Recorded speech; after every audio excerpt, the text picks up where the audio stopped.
नमस्कार, मैं हूं तुषार उप्रेती। तो मेथड एक्टिंग के इस ज़माने में एक फिल्म पे हमारी नज़र पड़ी और फिल्म का नाम है बॉर्डर। जैसा कि आपने कैप्शन पढ़ लिया होगा इस वीडियो का।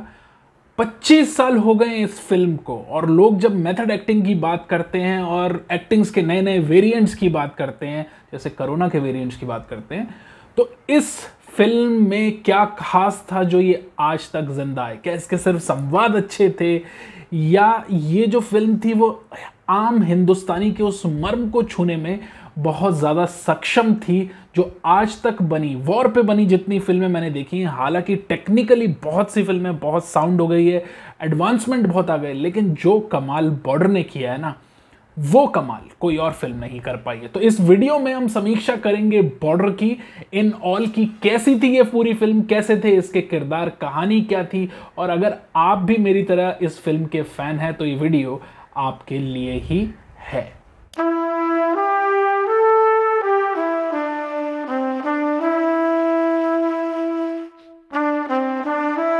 संवादों की बात, तो आपको याद होगा वो संवाद जब भारतीय और पाकिस्तानी सेना आमने सामने खड़ी है और वहां पे एक सरदार यानी कि सनी देओल डटा हुआ है और वो चिल्लाते हैं वहां से। जब ललकार उठती है पाकिस्तान की ओर से तो जवाब में जो वो बोलते हैं वो आज भी रोंगटे खड़े कर देता है। तो वो जो बात कहते हैं वो चिल्ला के जो कहते हैं कि ओए तू गुलाम दस्तगीर है ना, लाहौर का वही मशहूर गुंडा, गंदे नाले दी पैदाइश and blah blah blah blah. And उसके बाद जो आगे बातचीत होती है और वॉर शुरू होती है, पूरी फिल्म का माहौल और समा जो है यहाँ तक पहुंचने से पहले इस 2 घंटे लगभग 56-57 मिनट या कहूँगा कि 3 घंटे की इस फिल्म में आपको कहीं भी बोरियत का एहसास नहीं हो सकता है। आज जो लोग फिल्मों से गाने काटने की बातें करते हैं वो लोग फिर भी इसमें, जिन्होंने फिल्म नहीं देखी, कहेंगे कि फिल्म में गाने क्यों आते हैं। लेकिन मेरे भाई आज से 25 साल पहले जब ये फिल्म बनी थी तब भी मैं कहूँगा कि इस फिल्म का कोई भी गाना बोझिल नहीं होता। एक तो संगीत बहुत ही अच्छा है, पता ही है, संदेश आते हैं ये गाना हो या फिर वो जो गीत है ए जाते हुए लम्हो ज़रा ठहरो, या जहाँ फिल्म ख़त्म होती है वहाँ जो गीत आता है कि मेरे दुश्मन मेरे भाई, जिस वजह से कहा जाता है कि फिल्म को एक राष्ट्रीयता के प्रतीक के तौर पे भी देखा गया। तो वो तमाम 120-140 लोगों की कहानी इस 3 घंटे की फिल्म में जिस खूबसूरती से इसके निर्देशक लेखक जेपी दत्ता साहब ने पिरो दी है और संगीत में जैसे उनका साथ निभाया है अन्नू मलिक ने और गायकी में जो साथ दिया है सोनू निगम ने, ये कमाल का पैकेज बनके ये फिल्म उभरी। और 25 साल हो गए, आज भी ये फिल्म हमारे जहन से नहीं उतरती। अभिनेताओं की अगर बात करें तो सबसे ज्यादा जो आपको कॉन्फ्लिक्ट देता है इस फिल्म में वो है अक्षय खन्ना का किरदार, जो एक वेटरन फौजी की संतान है, फौज में शामिल नहीं होना चाहते हैं, लेकिन घर के दबाव में, अपनी अंधी माँ के दबाव में जो राखी गुलजार ने प्ले किया है, बहुत ही ओवर द टॉप कैरेक्टर है, बहुत ही भावुक है। एक कंप्लीट हिंदुस्तानी माँ का जो किरदार है बहुत ही खूबसूरती से निभाया। और उस टाइम पे उनकी प्रेमिका किरदार किया अक्षय खन्ना साहब की पूजा भट्ट ने। मासूम है, बहुत अच्छा किरदार है। तो वो जो ताना बाना इस फिल्म में बुनता है और ऊपर से सनी देओल साहब की जो अभिनय की जो गहराई है और जो भरोसा है एक भारतीय सिपाही का, जब वो दहाड़ते हैं तो ऐसा लगता है कि सच में पूरा हिंदुस्तान उनके साथ दहाड़ रहा है, जो आगे की उनकी फिल्मों में भी हमने देखा है। लेकिन इस फिल्म में जिस सोफिस्टिकेशन ने के साथ उन्होंने इस रोल को प्ले किया है मेजर कुलदीप सिंह का, वो बेहद ही काबिले तारीफ है। एक दृश्य अगर आपको याद होगा, आपने बॉर्डर अगर देखी है, कि जहाँ पे कुछ मुसाफिर एक छोटी सी सुरंग में बैठे हुए हैं और वहाँ सुनील शेट्टी और हमारे सनी देओल और बाकी जो लोग हैं वो जाके वहाँ रेड करते हैं। और जब उनको ये पता चलता है कि ये पाकिस्तान से आए हुए मुखबिर या सिपाही हैं और उन पर टूट पड़ते हैं और उनको मार डालते हैं, उस समय जिस तरह से अक्षय खन्ना रिएक्ट करते हैं, जैसे उनको उल्टी होने लगती है और उस पे जो रिएक्शन आता है सनी देओल साहब का, जो गुस्सा आता है कि तू भारतीय फौजी नहीं हो सकता है, वो आज भी देखकर रोंगटे खड़े। पूरी फिल्म बहुत तरह के इमोशंस की बात करती है। ये सिर्फ वॉर फिल्म नहीं बन के रह जाती है। इस पूरी फिल्म में एक तरफ अक्षय खन्ना और जो उनकी माँ है राखी गुलजार, माँ बेटे का कनेक्शन है, उनके गांव का कनेक्शन है, फिर जंग की वो पुकार है जिसमें सब कुछ छोड़ के, यहाँ तक कि शादी छोड़ के भी वो आ जाते हैं उस लड़ाई के लिए, उस देश के लिए, उस वतन के लिए जिसके लिए हम सब नतमस्तक। फिल्म अच्छी लगती है कि अलग अलग रिश्ते निर्देशक ने बहुत तराशने की कोशिश की है, तलाशने की कोशिश की है। एक तरफ बॉयफ्रेंड गर्लफ्रेंड किस्म का रिलेशनशिप है, जैकी श्रॉफ जो बने हैं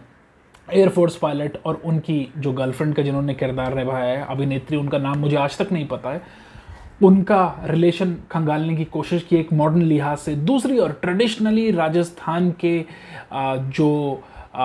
सिपाही हैं, जो योद्धा हैं, सुनील शेट्टी साहब, उनका जो किरदार है वो जिस तरह से उभर के आता है, वो जो रेगिस्तान की उस मिट्टी को ही माँ मानते हैं जिसमें उनकी फौज जो है वो देश की रक्षा करने के लिए खड़ी हुई है, और वो जो सीन है जो मथुरा दास और उनकी लड़ाई होती है, और जब मथुरा दास उनको ये कह के ललकारते हैं कि मिट्टी के शेर तो मिट्टी के ही होते हैं, और उसके बाद जो लड़ाई होती है और जो टेंशन क्रिएट होती है, लेकिन अल्टीमेटली जब वॉर होती है तो सब अपनी वो जो पुरानी बातें हैं, गलत बातें हैं, उसको भूल जाते हैं और सिर्फ एक ध्येय से लड़ते हैं, वो है भारत माँ की रक्षा के लिए। तो बहुत सारे लेयर्स पे इस फिल्म की कहानी काम करती है। इस फिल्म की कहानी बहुत कुछ कहती है आम फौजियों के बारे में। वो छोटे छोटे जो सीन हैं जिसमें फौजियों को घर से चिट्ठी आई और उसके बाद वो गीत भी आता है, संदेशे आते हैं, या पुनीत इस्सर का वो जो किरदार है जो किचन में घुस के सब कुछ खा जाता है, और उसका जो दोस्त है जो कुलभूषण खरबंदा साहब ने जो किरदार प्ले किया है, वो जो इमोशन है जब फाइनल वॉर होती है और जब तमाम वो फौजी शहीद होते हैं, आप उस फिल्म के साथ जुड़ पाते हैं। 3 घंटे निर्देशक लेखक मेहनत करता है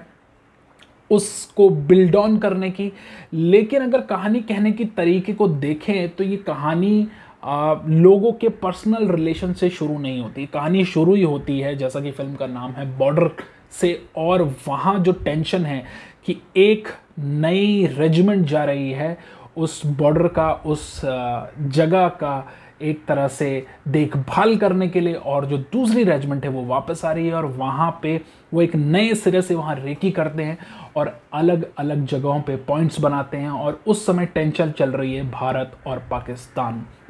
युद्ध की। तो परिस्थितियाँ बहुत नहीं बदली हैं देश की, आज भी पाकिस्तान के साथ या चीन के साथ कुछ ऐसा ही होता है, और आज भी कहीं ना कहीं ऐसा लगता है कि मेजर कुलदीप सिंह का जो किरदार है वो सनी देओल से अच्छा मुझे नहीं लगता कि आज वर्तमान में जो जितने भी कलाकार हैं कोई और निभा सकता था, या जो किरदार सुनील शेट्टी ने कर दिया है अपनी एवरेज टाइम ड्यूरेशन जो इस फिल्म में उनको मिली है उसके बावजूद, या जिस तरह से वो लास्ट में परफॉर्म करते हैं, और वो सीन याद होगा जिसमें लैंडमाइन लेके वो हाथ में टैंक की ओर दौड़ते हैं। बहुत से लोग टेक्निकल खामियां निकालने में बड़े एक्सपर्ट होते हैं, लेकिन ये प्योर हिंदुस्तानी इमोशंस की फिल्म है, इसे आप फील कर पाएंगे। तो जब ये फिल्म रिलीज़ हुई थी मैं तो स्कूल में था, मैं स्कूल में पढ़ता था, और मैंने ये फिल्म पहली बार देखी नहीं थी, बल्कि अपने दोस्तों से जो ये फिल्म देख चुके थे उनसे सुनी थी। तो एक बाल मन में वो सुनी हुई फिल्म का इम्पैक्ट क्या होता है, उसके नायक कितने बड़े होते हैं, वो इम्पैक्ट आज भी है, और उसके बाद जब मैंने ये फिल्म देखी तो इम्पैक्ट और ज़्यादा बड़ा हो गया। इस तरह की फिल्म बनाना जो प्योर इंडियन इमोशंस से जुड़ी हुई हो, सिर्फ वॉर की बात नहीं करती है, वॉर के बाद होने वाली जो विभीषिका है उसकी भी बात करती है, जो भयानक परिस्थितियाँ हैं उसकी भी बात करती है। तो बॉर्डर के हो गए हैं 25 साल, और ऐसा लग रहा है ये फिल्म आज भी उतनी ही जवान है, और हम सब की ज़िंदगी में 25 साल और ऐड कर गई है। धन्यवाद।